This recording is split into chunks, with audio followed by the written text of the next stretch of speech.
Para retomar esta segunda parte, quisiera recordarles que hemos visto el primer punto, quizá el más denso, ¿no? El contexto histórico, social, político y eclesial en el que es trasplantada la vid claretiana en América.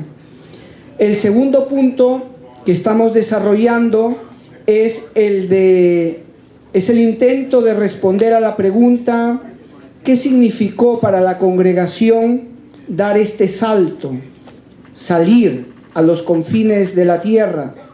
Y hemos visto que el primer punto es: una joven congregación recluida en Prades se atreve a salir, a cruzar el océano.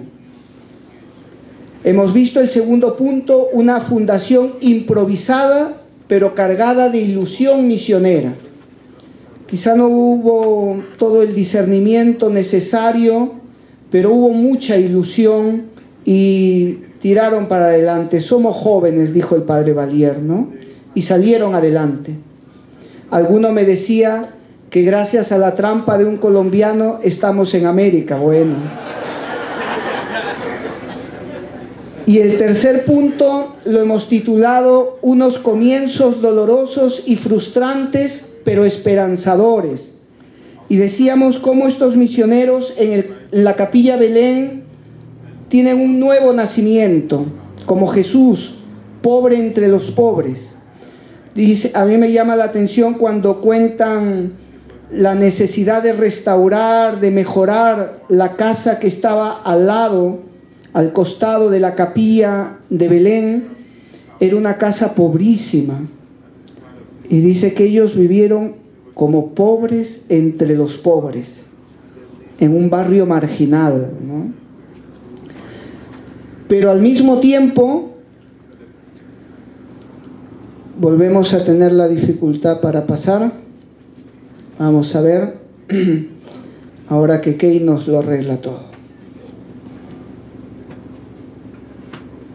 Les decía que en este barrio pobre, al poco tiempo, nuestros misioneros construyeron una hermosa basílica, un templo que luego con los años pasaría a ser reconocida ya en 1929, si no me equivoco, como basílica. Pero fue construida en 3 años.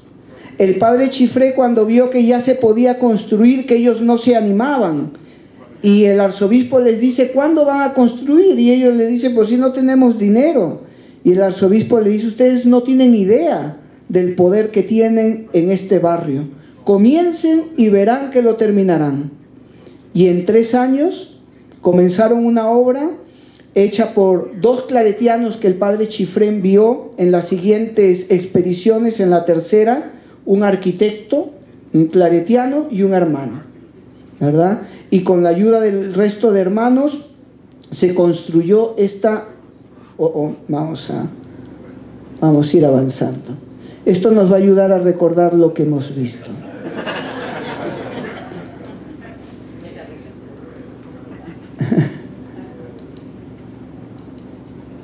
Aquí estamos.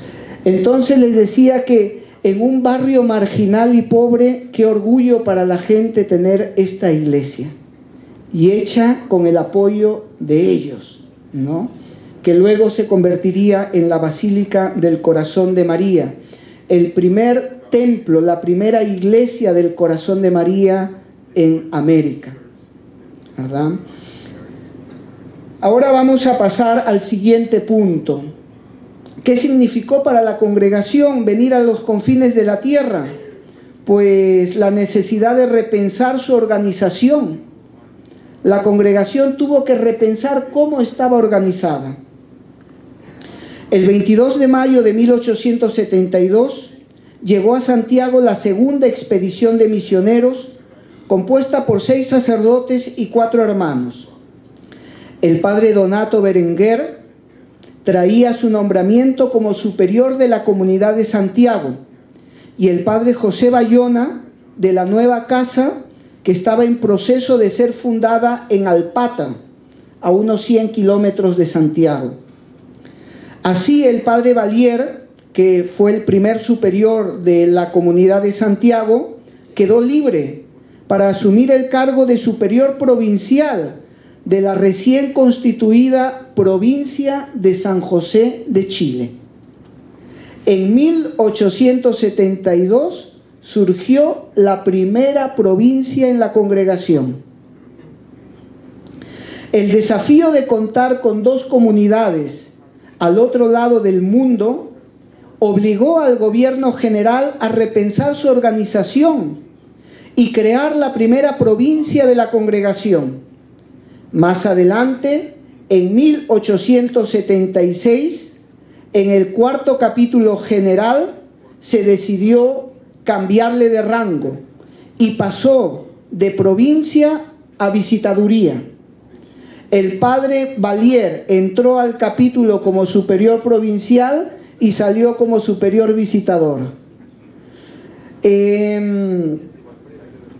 Se decidirá en ese capítulo, en el cuarto, que la congregación no estaba aún preparada para distribuir su organización, para organizarse en provincias en Europa. Entonces se decidió cambiar la provincia de Chile por la visitaduría de San José de Chile. Recién en el sexto capítulo de 1895 se decidió la creación de las provincias de Cataluña y Castilla. Recién en 1895, 20 años antes, ya había tenido la congregación una provincia aquí en América.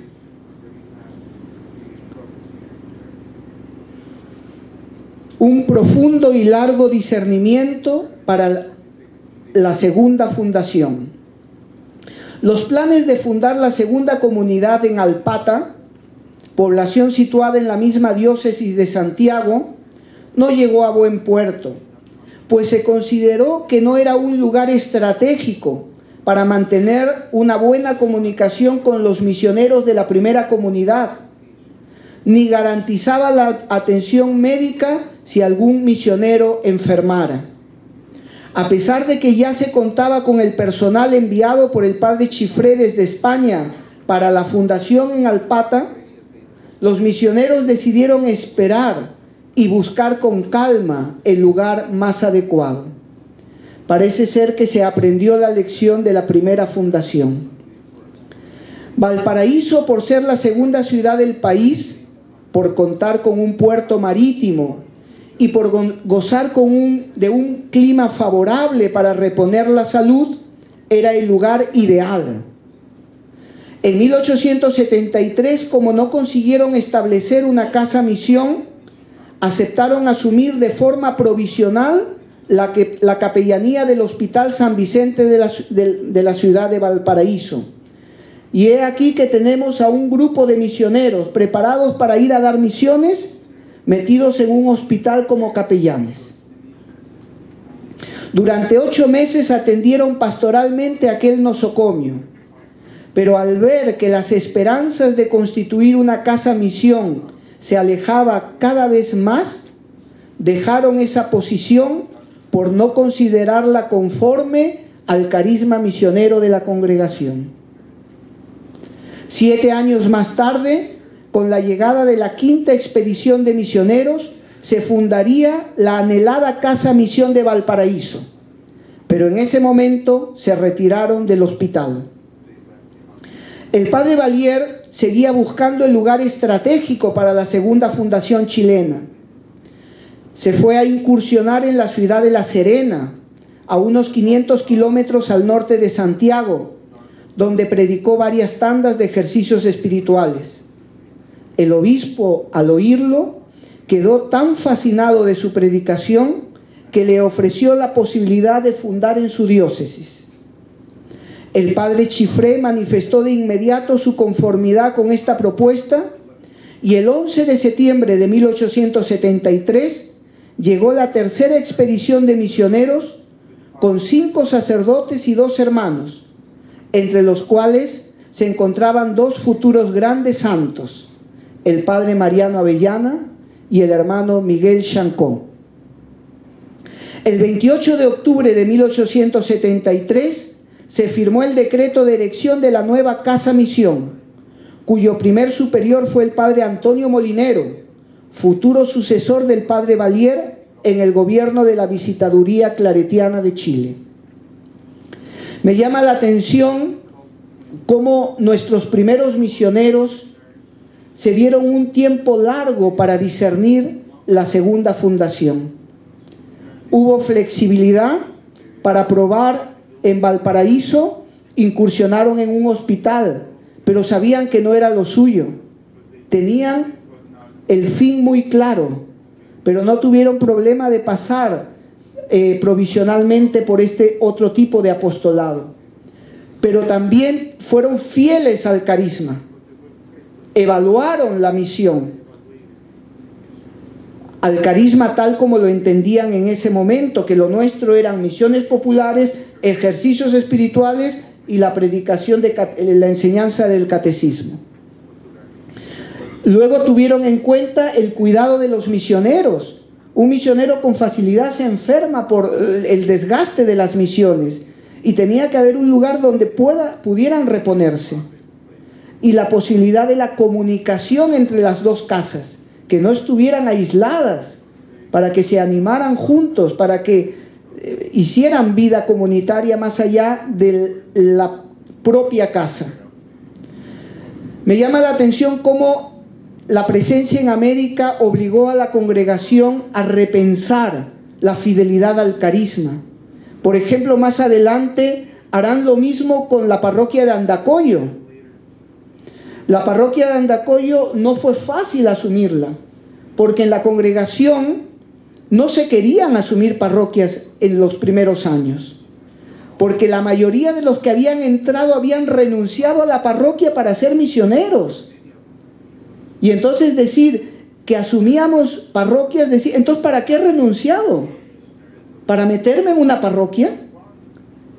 Aquí en Chile tuvieron que repensar el carisma y darse cuenta que la estructura de una parroquia como la de Andacollo no era la parroquia que pensaban los de España, que era una parroquia compatible con nuestro carisma misionero. Y así fue asumida. No sé si fue el año 1901, 2, por ahí. 1900, ¿verdad? Ya el padre Chifré lo había discutido, pero se hizo en el tiempo del padre Serrat. Entonces, este discernimiento que tiene flexibilidad, fidelidad, cuidado de las personas y el cuidado de la vida fraterna. Pasamos al siguiente punto. Siempre cerca de los más pobres y necesitados. A finales de 1870, cuando los misioneros acababan de instalarse provisionalmente en la capilla del barrio Belén, les tocó regularizar el traspaso de la propiedad en diálogo con el arzobispo de Santiago, Monseñor Rafael Valentín Valdivieso, que había estado participando del concilio en Roma. Por lo tanto, cuando ellos se trasladaron, no tenían el permiso del arzobispo. Cuando éste volvió de Roma, se negó a aprobar el convenio de cesión porque consideraba que había formalidades que invalidaban el contrato que habían firmado la congregación con el que cedía la capilla del barrio Belén. Es muy largo de explicar los problemas legales, pero en síntesis dice el padre Nicolás Alduán que el arzobispo en el fondo estaba dolido porque una comunidad misionera había venido desde Europa a su diócesis y no habían hablado con él. Solo con don Santiago de la Peña. Ni don Santiago de la Peña informó que los misioneros venían, ni el padre Chifré informó que sus misioneros venían a la diócesis, a la arquidiócesis. Y dicen que se enfadó más porque ni siquiera su fundador, que estaban juntos en el concilio, le había comentado nada de que venían para acá. Entonces el arzobispo se negó a firmar esto, pero bueno, más adelante el padre Chifré arreglará todos estos problemas. Pero volvamos al momento en el que el arzobispo se niega a regularizar la cesión de la capilla del barrio Belén. Después de negarse, ofreció a la congregación la posibilidad de trasladarse a una zona urbana más acomodada, la del barrio de Matucana, y dejar el de Belén, que lo consideraba indigno de los misioneros. Tanto el padre Valier como la comunidad en pleno no dudaron en mantenerse fieles a aquel barrio marginal tan necesitado en muchos sentidos y que los había acogido con profundo cariño. Al enterarse la población de esta elección y predilección, se volcaron con gratitud para dar soporte al trabajo misionero de la comunidad. Al año siguiente, en presencia del padre Chifré, se formalizó la cesión de la propiedad de la capilla a la congregación. Se compraron algunos terrenos aledaños y se comenzaron las obras de la nueva casa. A los pocos años, en 1879, se consagró la primera iglesia dedicada al corazón de María en América, que fue construida durante 3 años bajo la dirección del arquitecto claretiano padre José Viladric y la obra de varios de nuestros hermanos, sobre todo la del hermano Pedro Mas. Este hermoso templo se convirtió en el orgullo de aquel barrio marginal y en 1929 fue elevado a la condición de basílica. Desde Santiago y La Serena, los misioneros actuaron como buenos samaritanos, acercándose a los más pobres y a los afectados de los desastres naturales. En 1877 hubo un fuerte maremoto que afectó a los pobladores del extenso desierto de Atacama. Lo destruyó casi todo. Los misioneros recorrieron todas aquellas poblaciones atendiendo a los damnificados de forma heroica, al punto de ser llamados los apóstoles del Atacama, entre los que resaltó de una manera brillante el padre Mariano Avellana. En la Casa Misión de Santiago, poco a poco, llegaron a establecer un gran complejo asistencial para los más pobres del barrio y de otros barrios. Ofrecían la olla del pobre, que consistía en dar alimento diario a más de 500 pobres. Establecieron el asilo del Corazón de María, uno para niños abandonados y otros, con la ayuda de las Hermanas de la Caridad, para niñas abandonadas. También un taller educativo para huérfanos, una escuela de externos para 200 niñas y 150 niños, una escuela de párvulos para unos 200 niños y un asilo para viudas pobres. A pesar de ser muy conocidos como misioneros y apóstoles, toda esta labor social desplegada en Santiago hizo que el Estado chileno les ofreciera el título y el reconocimiento de institución benéfica por su dedicación a los pobres. En 1880, nuestros misioneros fueron capellanes del ejército chileno en la guerra contra el Perú y Bolivia. En Iquique y Antofagasta, los padres Valier y Beck fueron víctimas de una dura ofensiva de los masones en aquellos territorios, que intentaron matarlos en varias ocasiones. No creo que hayan sido peruanos, yo creo que eran bolivianos. El padre Valier fue envenenado, aunque no murió, pero le quedaron fuertes dolores de cabeza muy duros de por vida.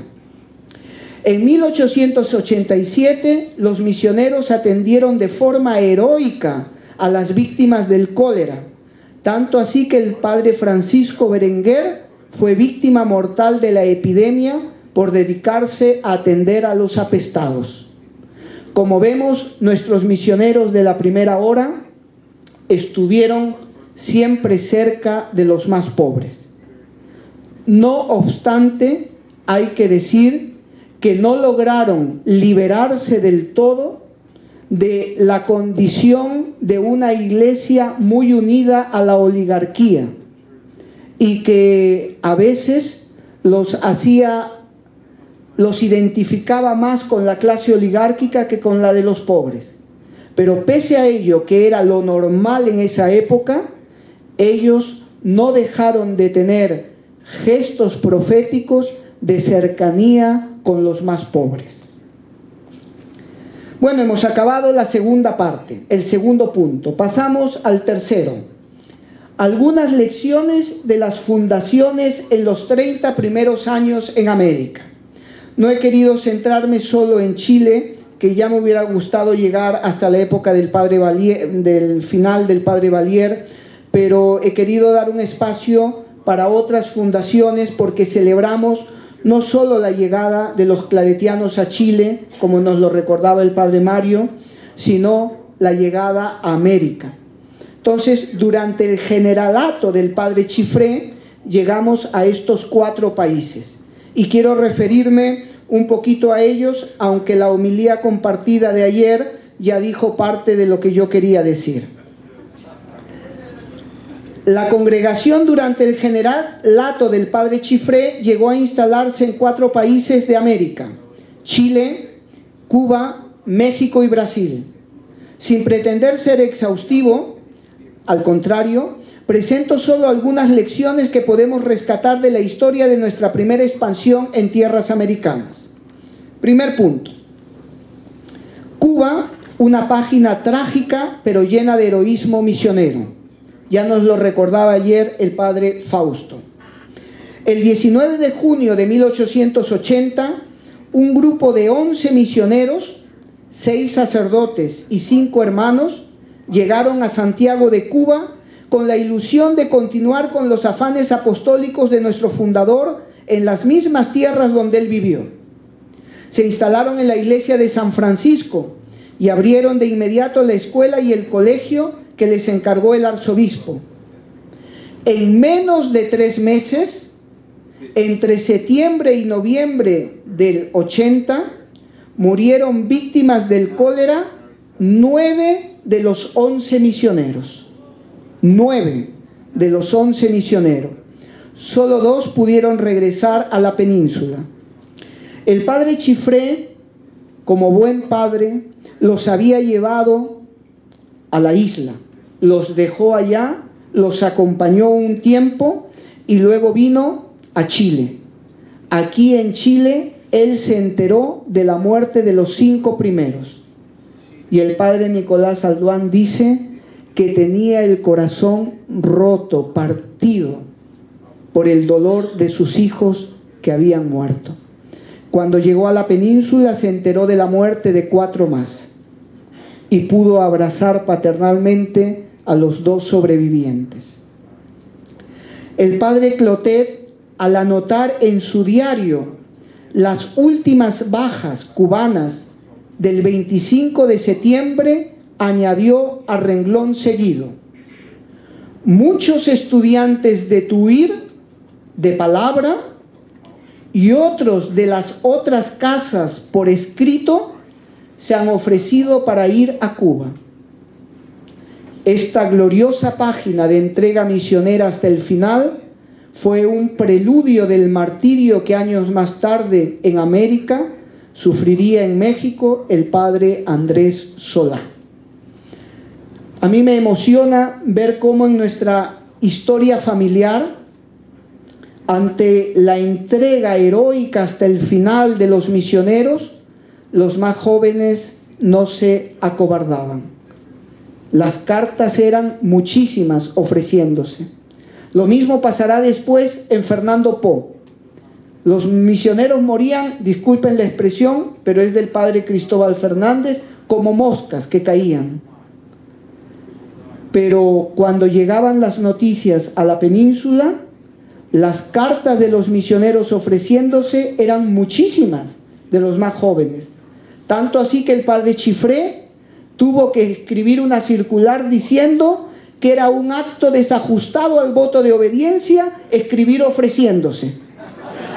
Porque todos por el voto ya estaban deberían estar dispuestos a ir a donde fueran enviados.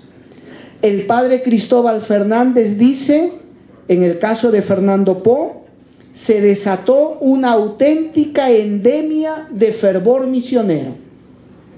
Esta es nuestra sangre misionera. Lo mismo pasó en Cuba y luego en el Chocó más adelante. Segundo punto, México, lugar de segundas oportunidades. Ya nos lo recordaba ayer el padre Enrique Mascorro. Los misioneros llegaron a la República Mexicana en 1884. 15 años antes, en 1869, el padre Chifré había consultado al padre fundador sobre la posibilidad de ir a este país, a lo que éste respondió, abro comillas, respecto a México, hablaré con el señor arzobispo que es amigo mío y se halla en Roma, en el Vaticano, en el concilio. Sin embargo, entre tanto que hable con él, le digo a usted que las noticias últimas que de allí tengo son que no se permite que ningún clérigo ni fraile ande por las calles con hábitos talares y que no pueden estar reunidos en ninguna casa más que 3. La llegada de los claretianos a México se debió a los afanes del arzobispo Pelagio Antonio de la Bastida, que había enviado a Europa a su sobrino, el padre Antonio Plancarte, para buscar sacerdotes y congregaciones misioneras que trabajaran en la Arquidiócesis de México. Aquel emisario quedó impresionado de conocer a los misioneros en la comunidad de Gracia, Barcelona, y escribió una carta hermosísima a su tío. No la leo completa porque me alargaría, pero es una carta que no tiene pérdida. Dice, le cuenta a su tío, ¿qué diferencia entre la acogida que aquí me brindan y otras? La casa es inmensa, pero demasiado pequeña para tanta gente. 70 y tantos sacerdotes, 80 y tantos estudiantes, muchos de ellos ya ordenados sin sacris, y 100 y tantos novicios de todas las edades. Toda la gente joven, robusta, instruida, virtuosa, llena de amor de Dios y celo por la salvación de las almas. Hemos dado, pues, según parece, con una mina y con una fuente que mitigará nuestra sed del Evangelio. ¿Verdad? La Viña Joven encontró en esta congregación misionera una savia nueva. Y así fue en Chile, así fue en Cuba, así fue en México, y así paulatinamente lo fue en todas las naciones a las que fuimos llegando. Entre agosto y diciembre de 1884 llegaron 3 expediciones mexicanas, con un total de 14 misioneros para evangelizar aquellas tierras. Como el gobierno no permitía establecer comunidades religiosas con más de 3 miembros, los misioneros creativamente encontraron una solución a este problema, la de fundar un colegio, pues en los colegios se permitía vivir a más gente junta, y así podíamos mantener nuestro estilo de vida comunitaria numerosa en ese momento sin transgredir las leyes del Estado. Por lo tanto, para solucionar un problema legal en un Estado laico en ese momento y agresivo en muchos momentos con el clero, la congregación vio la solución de fundar un colegio. Ya teníamos el colegio de Segovia y de Barcelona, pero eran pequeñas iniciativas que estaban forjándose. Aquí tuvo que nacer un colegio a lo grande para atender a mucha gente que lo necesitaba. Se fundó el Colegio Hispano-Mexicano y se combinó este trabajo con la pastoral misionera en el Templo de la Santa Veracruz en la ciudad de Toluca, que es la cuna de nuestra congregación en México. Al poco tiempo fundaron comunidades en otras poblaciones, desde la que los misioneros en equipos de 2 o 3 fueron predicando al estilo de Claret por el extenso territorio mexicano. El fundador de la congregación en México, como nos recordaba ayer Enrique, fue el padre Domingo Solá, elegido consultor general en 1876, y que en 1883 el padre Chifré lo destinó a la nueva fundación de Fernando Po, la actual Guinea Ecuatorial, con el nombramiento conseguido en la Santa Sede de primer prefecto apostólico. Pero como nos decía Enrique, el padre Domingo no aceptó este destino. El padre Enrique, como buen provincial, ha suavizado las cosas y ha dicho que el padre Chifré casi lo expulsó, que así lo dicen las primeras versiones de la historia, pero el padre Jaime Jaume Sidera, ha escrito hace poco, ha publicado los 3 volúmenes de la biografía del padre Chifré, y él en el segundo volumen dice que no hubo un casi. Está el acta de expulsión en la que el enfadado padre Chifré dijo: si este no sirve para África, no sirve para la congregación. Y fue el padre Clotet y algún consejero más que fueron a interceder por él ante el padre Chifré.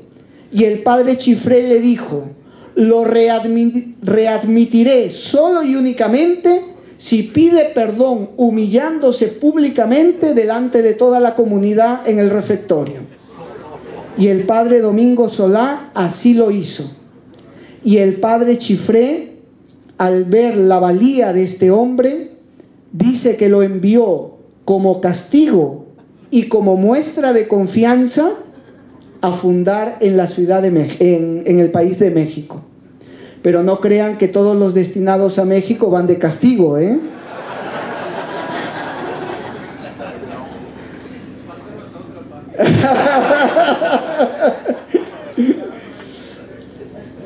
Muy bien.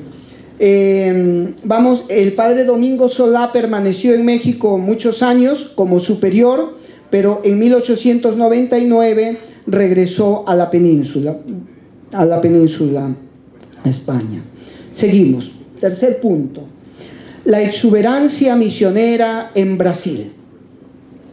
Con el paternal e incondicional apoyo del obispo auxiliar y luego titular de San Paulo, don Joaquín Acoverde Alburquerque, la congregación tuvo todas las facilidades para instalarse en esta ciudad, a donde llegaron el 19 de noviembre de 1895.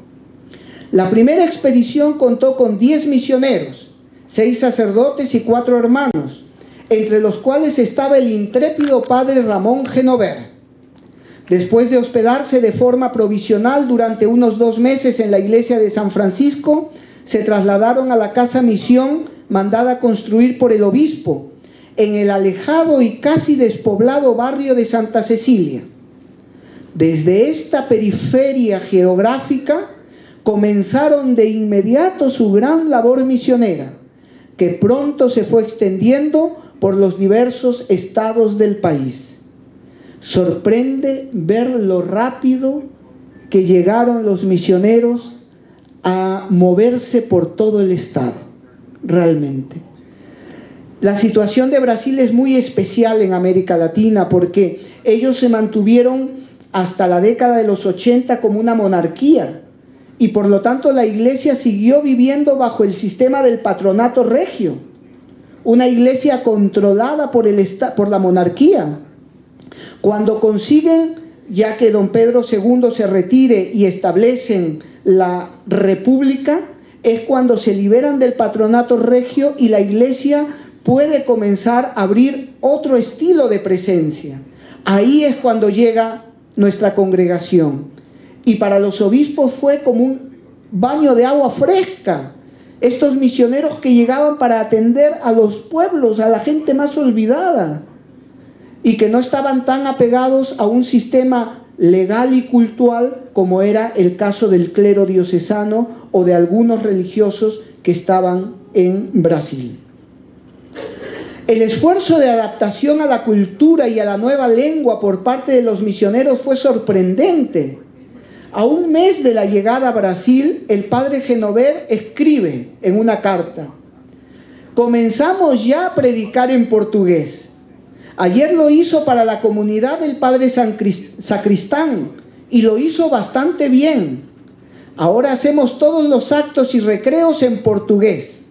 Y varias veces algún amigo viene a pasar con nosotros el recreo a fin de que vayamos cogiendo el acento propio de los nativos. Este esfuerzo es fabuloso realmente. Las misiones populares y los ejercicios espirituales predicados en portugués se fueron multiplicando cada día más. Sin embargo, al poco tiempo de su llegada, asumieron el fecundo ministerio de la prensa, tan típico de nuestra congregación, a imitación del fundador. El 29 de junio de 1899, la comunidad de San Paulo se hizo cargo de la publicación mariana titulada Ave María, que apenas llevaba un año de circulación y que consistía en un par de hojitas quincenales. Al año siguiente, en marzo del 1900, el padre Genover afirmó que se trataba ya de una auténtica revista religiosa semanal, con una tirada de 3.000 ejemplares. Al poco tiempo, llegó a convertirse en la revista católica con mayor número de suscriptores en toda la República. El caso de la exuberancia misionera en Brasil realmente es sorprendente cuando uno lee su historia en estos años. Desde estos países que he mencionado, la congregación continuó extendiendo su presencia y apostolado en casi todas las repúblicas americanas. La buena fama de su apostolado renovado y entusiasta hizo que los obispos, que se sacudían del estilo eclesial del patronato regio, solicitaran una presencia fresca.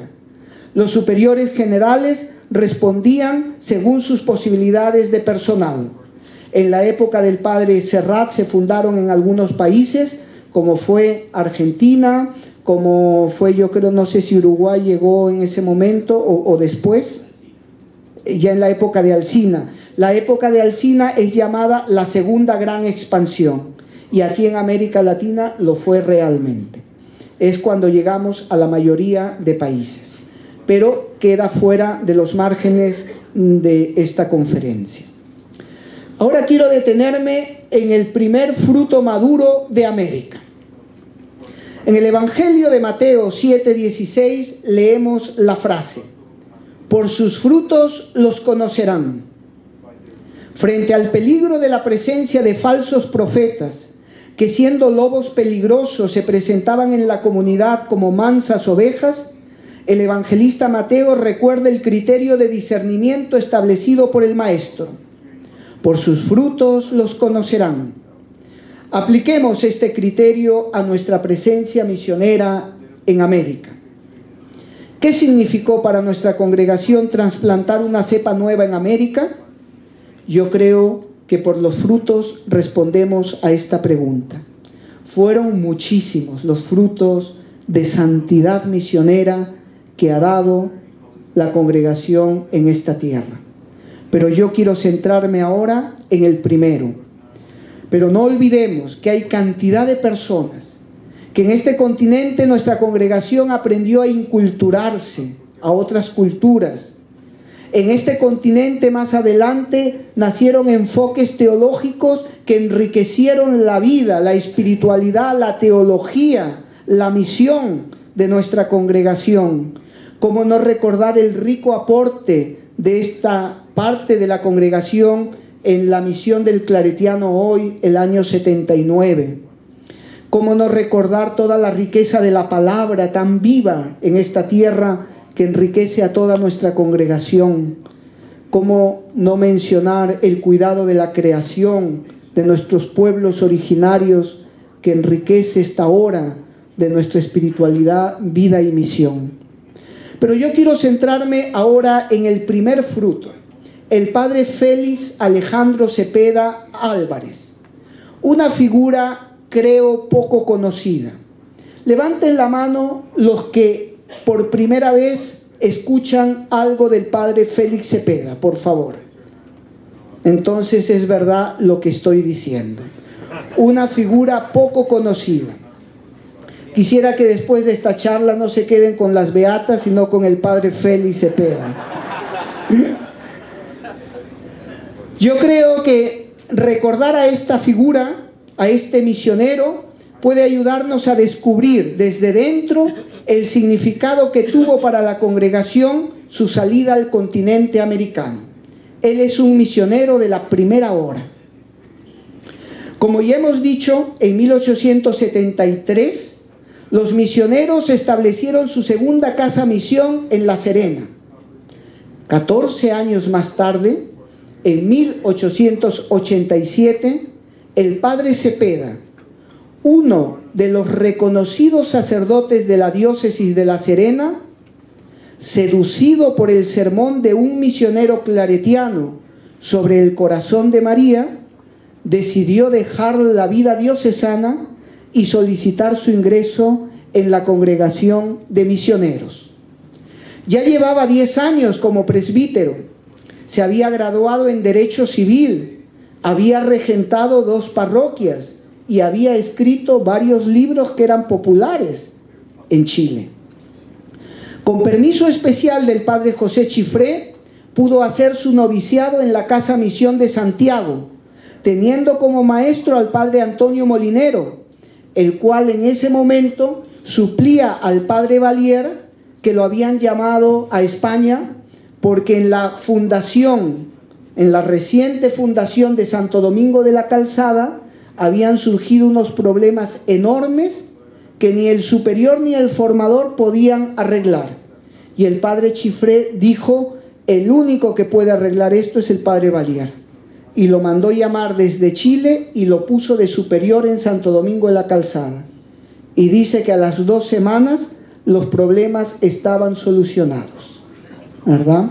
Entonces el padre Molinero se encontraba de suplente del padre Valier y fue el maestro de novicios del padre Cepeda. Se consiguió un permiso especial, aunque ya habían entrado algunos candidatos para hermanos, pero en aquella época, lamentablemente, el noviciado para los hermanos aquí no requería todas las exigencias que requería en el caso de los sacerdotes. Entonces, el caso del padre Cepeda, que tendría que haber ido a la península, fue un caso especial. Después de profesar como misionero claretiano, el 19 de marzo de 1888, día de San José, titular de la viceprovincia en ese momento, fue destinado a la Casa Misión de Segovia, la tercera de la congregación, ¿verdad?, en España, donde se dedicó a la predicación misionera. A los 2 años lo encontramos como superior del Gran Colegio Postulantado de Alagón, a pocos kilómetros de Zaragoza, donde permaneció como superior durante 10 años en Alagón. Y hay que decir que el destino de superior de una casa de formación en aquel momento era muy cuidado por el padre Chifré. El padre Cepeda tuvo que haberle causado una impresión tan positiva que a los 2 años de profeso y de estar en Segovia, lo envía como encargado de uno de los más importantes centros formativos de la congregación en ese momento. Vamos a mirar su rostro en otros momentos y a ir explicando. Durante el 6º capítulo general, celebrado en septiembre de 1895 en la antigua Universidad de Cervera, una vez divididos los territorios congregacionales en 2 provincias, la de Cataluña y la de Castilla, el padre Cepeda fue nombrado el primer superior provincial de Cataluña. El primer superior provincial de Cataluña fue un chileno, un americano. A los 6 años, en 1901, durante el primer capítulo provincial de Cataluña, fue ratificado por elección en su cargo. Sin embargo, a fines del año siguiente, el padre Clemente Serrat, superior general, aceptó su insistente renuncia al cargo. No sé si es que los catalanes no lo aguantaban o él no aguantaba a los catalanes, pero renunció al año de haber sido reelegido. Y el padre Jaume Sidera señala que sus renuncias fueron permanentes y el gobierno general le animaba a seguir hasta que en esta ocasión le aceptaron. El gobierno general comprendió el cansancio que las tareas de gobierno de una provincia tan grande suponía para un hombre que tenía un carácter más bien tímido. Por eso decidieron enviarlo a la viceprovincia de México, que era más pequeña, donde por ser un organismo más reducido podrían aprovechar mejor sus muchas cualidades.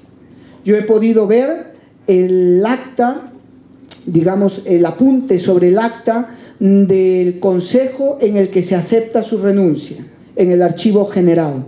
Y el secretario de aquel momento resalta que se acepta por el cansancio que tiene, pero que esto no menosvalora en nada las grandes capacidades de esta persona y la confianza del gobierno general en él. Una vez en México fue nombrado superior de la Casa Misión de Jesús María en la Ciudad de México.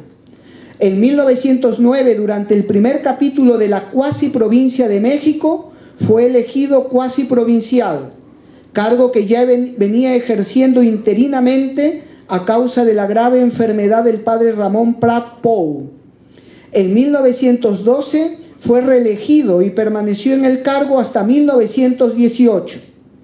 A partir del estallido de la Revolución Mexicana en 1910 y sobre todo con la caída de la larga dictadura militar de Porfirio Díaz en 1911 y la sucesión de varios gobiernos anticlericales, los misioneros, junto con toda la Iglesia mexicana, sufrieron un fuerte periodo de persecución religiosa.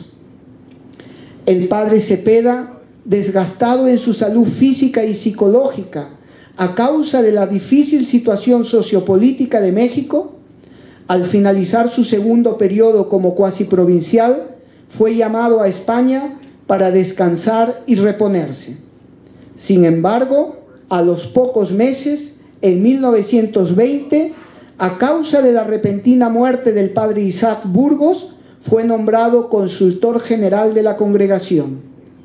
Y en el 12º capítulo general, celebrado en Vic en 1922, fue ratificado como consultor general y fue nombrado secretario general. El 22 de enero de 1930, mientras estaba trabajando en su oficina, sufrió un ataque de hemiplegia que lo dejó en estado grave hasta que el 29 de enero entregó su vida al Señor. Son muchas las razones que nos llevan a presentar al padre Cepeda como el primer fruto maduro y exquisito de nuestras tierras americanas. Su vocación germinada del cepo trasplantado en la viña joven se hizo suficientemente robusta y vigorosa como para cruzar los océanos varias veces al servicio de su querida congregación. Apenas profeso, fue enviado a tierras castellanas y a los 2 años comenzó a ejercer cargos importantes, tanto en España como en América, hasta el último instante de su vida. Gracias a su propia experiencia vocacional, el padre Cepeda estaba convencido, a pesar de las sospechas y reticencias de la mayor parte de misioneros españoles de aquel momento, de que las vocaciones americanas eran capaces de vivir a plenitud la vocación claretiana. Era un tema que se había discutido varias veces, tanto en Chile como en México, pero siempre vencían las razones del escepticismo y el temor, por lo que no se atrevían a fundar centros formativos en América. El 31 de agosto de 1913, el padre Cepeda, como superior cuasi provincial de México, a pesar de las reticencias de muchos y de las amenazas revolucionarias, fundó el primer colegio postulantado en América, en la colonia La Condesa, en Ciudad de México. Se trató del primero de muchas otras casas de formación que se fueron multiplicando en el continente americano y que tan buenos frutos han ofrecido a nuestra congregación. Muy bien, creo que valía la pena rescatar la figura de este misionero y vamos a finalizar con el último punto, el desafío de la santidad misionera. Creo que no nos corresponde juzgar la historia de nuestros primeros misioneros en América. Solo he pretendido ofrecerles una rápida mirada de los 30 primeros años de nuestra presencia aquí.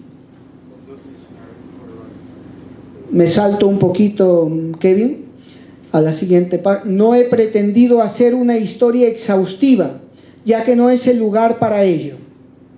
Son muchas las lecciones vitales que podemos entresacar de los años fundacionales de nuestra congregación en América, pero solo quiero resaltar algunos titulares en forma de conclusión.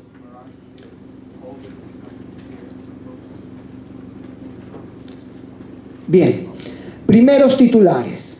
La congregación llegó a América en un momento clave, en el que la viña joven necesitaba evangelizadores que llenaran de esperanza y vitalidad a una iglesia que le costaba desprenderse de las ansias de vivir bajo las sombras de los privilegios coloniales y que había sido fuertemente atacada y debilitada por un liberalismo a veces agresivo e intolerante.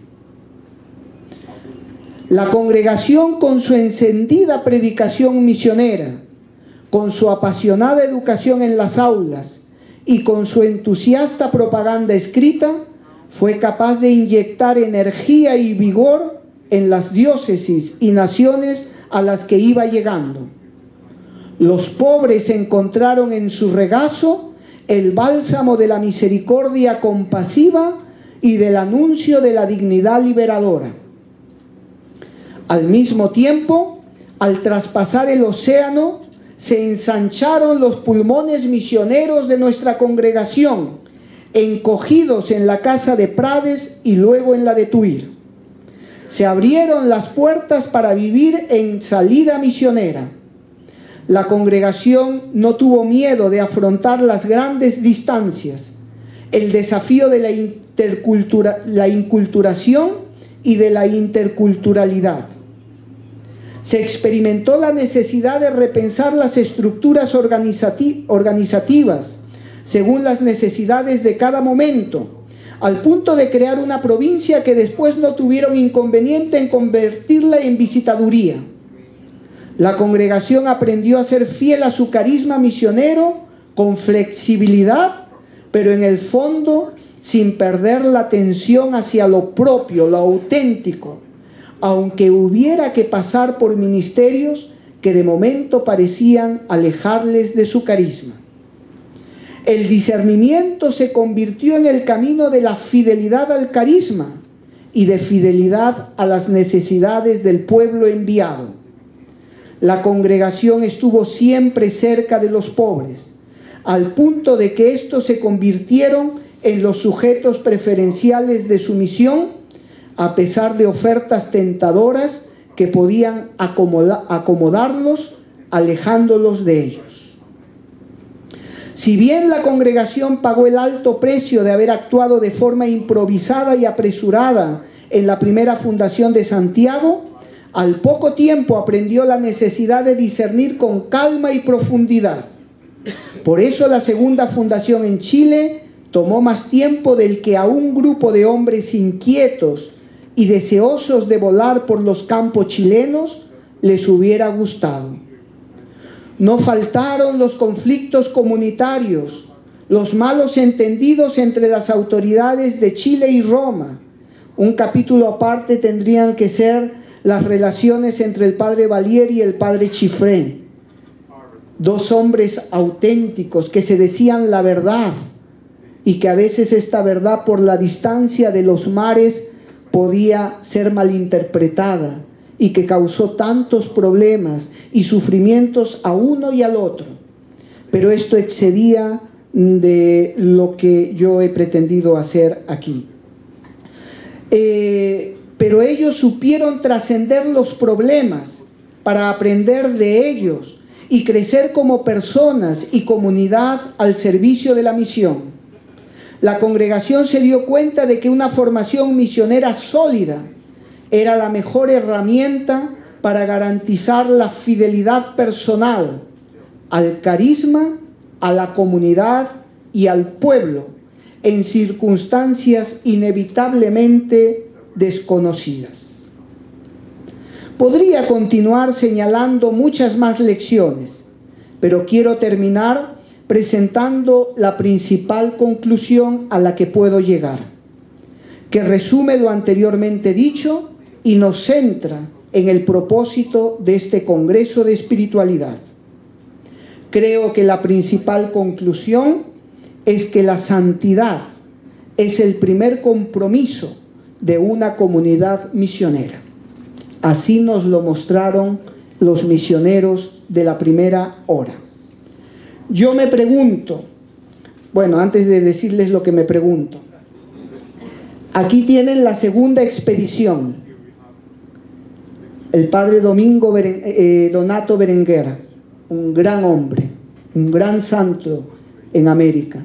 La tercera expedición, acá tienen al padre Avellana y al hermano Chancó, ¿verdad? La tercera expedición.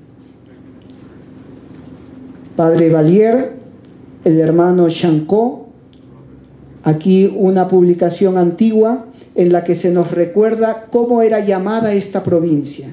Desde la segunda expedición comenzó a ser llamada la provincia de San José de los Santos, por la fama de santos que tenían estos misioneros.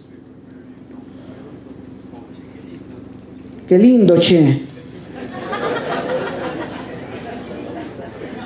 El 5 de octubre de 1870, el padre Chifré, al leer la desbordante actividad de sus hijos en Chile, se vio en la necesidad de escribir al padre Valier diciéndole: no se figuren que ustedes lo han de hacer todo, ni que nuestra congregación haya de subvenir toda necesidad. Es necesario hacer lo que buenamente se pueda y no afanarse por lo demás.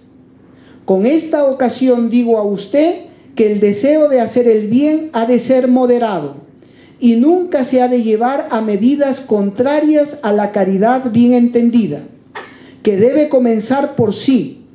En consecuencia, no deben ni pueden emprender trabajos superiores a sus fuerzas, ni trabajar más horas de las que las fuerzas pueden sostener, sea cual fuera la necesidad. Ítem, jamás dejen el oficio divino ni la meditación. Esas dos cosas son el alimento del alma, del que jamás se debe ni puede prescindir en nuestra congregación. Esta carta puede ser programática para los claretianos de todos los tiempos y todos los lugares. No estamos llamados a ser activistas de la misión, sino testigos de un amor que se alimenta cada día en la oración personal, en el cuidado integral de la persona y de la comunidad. Se nos invita a vivir una auténtica vida misionera, capaz de compaginar la actividad y la contemplación. La santidad misionera, aquí lo digo con la imagen del padre Valier, la santidad misionera consiste precisamente en acoger, cuidar y cultivar la vida del espíritu, que se expresa en el cuidado sabio y armónico de lo personal, lo comunitario y lo apostólico. Yo creo que esta es la gran lección de nuestros primeros misioneros. Nuestros primeros misioneros en América supieron vivir en medio de una actividad desbordante y apasionada, una fuerte espiritualidad, al punto de que varios de ellos destacaron por una vida elevada, mística. Su fama de santos misioneros trascendía los límites de América. cuando nuestro padre fundador agonizaba en su lecho de muerte, se consolaba y alegraba escuchando con orgullo y satisfacción la noticia de sus santos hijos en Chile. Y años más tarde, en el noviciado de Tuir, los novicios esperaban con ansias las cartas escritas por los misioneros de Chile, porque la lectura de aquellas narraciones de gestas de santidad misionera los encendía en fervor y fuego apostólico.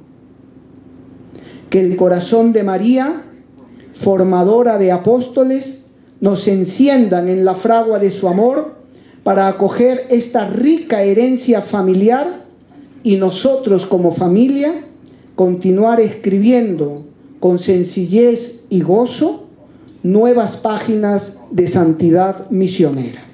Gracias.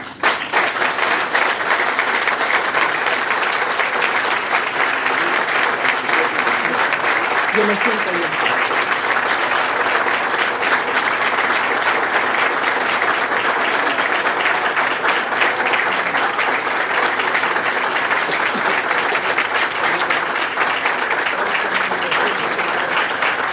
Bueno, le damos las gracias a Padre Carlos. Creo que hemos quedado como desbordados de este espíritu de los primeros y de esta santidad que tenemos los chilenos.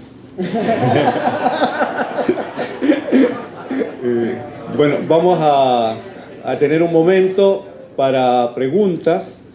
Queremos pedirles que sean bien concretas, precisas y concisas, ¿no? Entonces van a repartir los papelitos, algunas preguntas que deseamos que las transmitir para que Carlos nos las pueda responder o ayudarnos a la reflexión en nuestro congreso. Aprovecho para decir que lo que he dicho de los chilenos no es nada serio, por favor. Todo era broma. Tengo grandes amigos chilenos y aquí en Chile he pasado varios de los momentos más gratos de mi vida misionera. Aquí hice el segundo noviciado, momento fundante en mi vocación, y aquí fui acogido para investigar en el archivo provincial durante varias semanas para un trabajo que hice de final de carrera teológica en Lima sobre la llegada de los misioneros claretianos al Perú.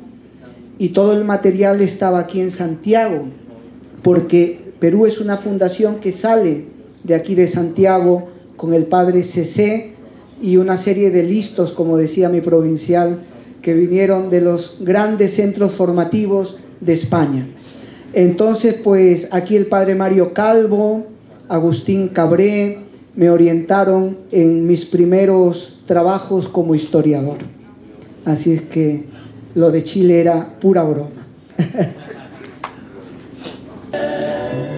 Vamos a empezar con las preguntas. Primera pregunta, ¿podrías destacar alguna actividad o el rol que asumían los misioneros hermanos o alguna cualidad a tener en cuenta de ellos? Bueno, los misioneros hermanos de aquí eran los que más fama de santidad tenían. El hermano Pedro Marcer, como portero de la comunidad de Santiago, dicen que confesaba más en el sentido de acompañar espiritualmente, y regularizaba más matrimonio que todos los curas juntos, ¿verdad? Y luego el hermano Chancó es un modelo de espiritualidad cordimariana. Es un hombre que tenía una elevadísima calidad de oración y de espiritualidad cordimariana. Yo creo que los hermanos aquí tuvieron un talante de hombres espirituales y trabajadores, ¿no? A lo largo de la historia, cómo no recordar al hermano Magín, ¿no? Tan trabajador que con el hermano Miguel pudieron trabajar en Talagante tantos años, ¿no? Entonces yo creo que los hermanos, del estilo y las características que tenían en esa época en la congregación, son gente que ha marcado la historia por haber vivido apasionadamente su espiritualidad y su entrega misionera. Es lo que podría decir. Siguiendo con el tema de la santidad, voy a unir dos, una que nos hace hacer memoria y otra que nos proyecta también, ¿no? Dice, por favor, ¿nos ayudas a recordar algunos claretianos con fama de santidad en América? Y uno a esa otra pregunta dice, ¿cómo vivir la santidad misionera en tiempos de mayor secularización, agnosticismo? Bien, en América hay muchísimos casos de santidad. Yo estoy esperando, bueno, no solo yo, la congregación está esperando la beatificación del padre Mariano Avellana, ¿no? Un hombre santo, un misionero entregado, especialmente en el norte de Chile, ¿no? Luego, si vamos recorriendo por países, ayer se nos mencionaban grandes personajes misioneros santos en cada país, ¿no? Se me ocurre en Argentina el padre Serra, ¿cómo era? Rafael, creo, Serra. Daniel de la Sierra, con su bicicleta, evangelizando entre los pobres, y todos los que hemos ido mencionando, ¿no? Entonces, yo ahora no se me vienen a la memoria exactamente, pero hay muchas páginas de santidad aquí en América. Y la segunda es cómo vivir la santidad. Pues yo, cuando empezaba la exposición, les decía que no iba a ser otra cosa que explicar narrativamente lo que ayer nos había dicho el padre Gonzalo. ¿Cómo vivir la santidad hoy? Vivir esas 5 dimensiones de las que nos hablaba el padre Gonzalo, ¿no? Como hijos, como hermanos, como cuidadores, como peregrinos y como adoradores, ¿verdad? Yo creo que esa es la clave, vivir profundamente y de forma integrada. A mí, uno de los propósitos que más me gusta de los que escribió nuestro padre fundador es aquel del compás, ¿no? Si quiero vivir con una punta centrada en Cristo, en el Señor, y con la otra que cumpla lo que Él quiera, ¿no? Que haga la voluntad. Y dice, cuando el compás no está centrado en la punta no la tiene centrada donde tiene que estar, en lugar de hacer un trazo hermoso, lo que hace es garabatos. Cuando no estamos centrados en Dios, en la vocación, lo que hacemos es comprar afectos, ganar famas, apoderarnos de dineros y de cosas, y no vivir como testigos de un amor. Entonces yo creo que por ahí va la clave, ¿no? Otra, desde la perspectiva actual, ¿qué podrías decir acerca del acercamiento del padre Chifré a sus hermanos? Sí, yo creo que el padre Chifré es un personaje contradictorio para muchos de nosotros, ¿no? Se nos ha presentado una imagen de él muy autoritaria y muy dura, muy recia, ¿no? Y a veces intransigente. Pero cuando uno lee los 3 volúmenes que ha hecho el padre Jaume Sidera, uno se da cuenta que el padre Chifré es eso, pero también todo lo contrario, ¿verdad? Tuvo momentos en los que era propio de la época, ¿no? La autoridad se ejercía de una manera y él tenía su carácter, pero al mismo tiempo era una madre y se preocupaba por sus misioneros. Él quería venir a Chile cuando se enteró todo lo de don Santiago de la Peña, pero cómo dejaba su congregación allá en España cuando estaba todo el trámite de las constituciones, el fundador estaba con las dificultades, él tuvo que ir a buscar al fundador a Roma, llevarlo a Prades, luego esconderlo, y luego en la medida de lo posible dejando al padre Clotet y al padre Puig acompañar el proceso de su muerte. Recién después pudo venir aquí. Sus visitas fueron motivo de alegría en muchas ocasiones, pero también motivo de preocupación y de dolor para sus hijos, porque era un hombre que quería el bien de sus hijos, pero tenía el esquema europeo, y cuando venía aquí, ellos que ya habían hecho un esfuerzo por inculturarse y por vivir según las condiciones que había aquí, se encontraban con indicaciones que les obligaban a hacer cosas que ellos no veían conveniente, ¿no? Entonces, en una de las cartas del padre Valier llega a decirle: sus cartas hacen más mal que bien, ¿no? Y hubo un malentendido muy fuerte entre ellos dos, que la distancia geográfica y la demora en la comunicación, no había el WhatsApp ni nada de estas cosas, por supuesto, hizo que estos malos entendidos se agrandaran. Yo cuando iba leyendo la historia veía que los problemas se intensificaban en la relación entre ellos dos, ¿no? Cuando el padre Valier es llevado a Santo Domingo de la Calzada, él allá escucha el reclamo de muchos compañeros suyos, porque el gobierno del padre Chifré se había convertido un poco autoritario según el parecer de varios. Entonces el padre Valier escuchó mucho, y cuando vino a América y escuchó a los que estaban en América que también se quejaban de las cartas que llegaban, es cuando le escribe una carta diciendo: soy un hijo que lo ama y quiere decirle lo que escucha para su bien, pero por las distancias, vuelvo a repetir, esto fue interpretado, según el padre Nicolás Alduán, no como la carta de un hijo preocupado, sino de un rebelde, ¿no?, que se quejaba. Entonces se fue intensificando la tensión en la comunicación, y cuando uno lee la visita siguiente, creo que fue la cuarta visita del padre Chifré a Chile, uno dice, a ver qué pasa, ¿no?, en el encuentro entre Chifré y Valier. Y dice que dialogaron, se aclararon las cosas, se perdonaron y se alentaron a seguir caminando, ¿no? O sea, una reconciliación fraterna y un estímulo mutuo, un impulso mutuo para seguir caminando, ¿no? Yo creo que el padre Chifré fue un hombre que amó la congregación, se desvivió por ella, tuvo sus límites como todos nosotros.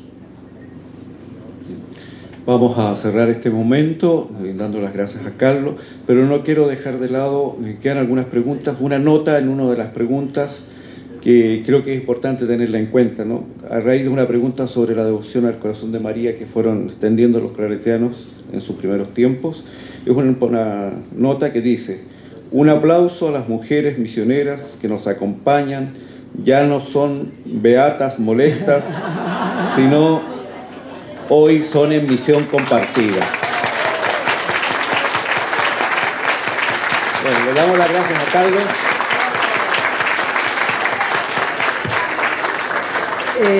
Es un merecido aplauso, y junto a eso un gran agradecimiento a estas mujeres que hacen que nuestra misión ya no sea como antes, ¿no?, sino esté más enriquecida y juntos podamos proclamar el Evangelio. Gracias por su paciencia.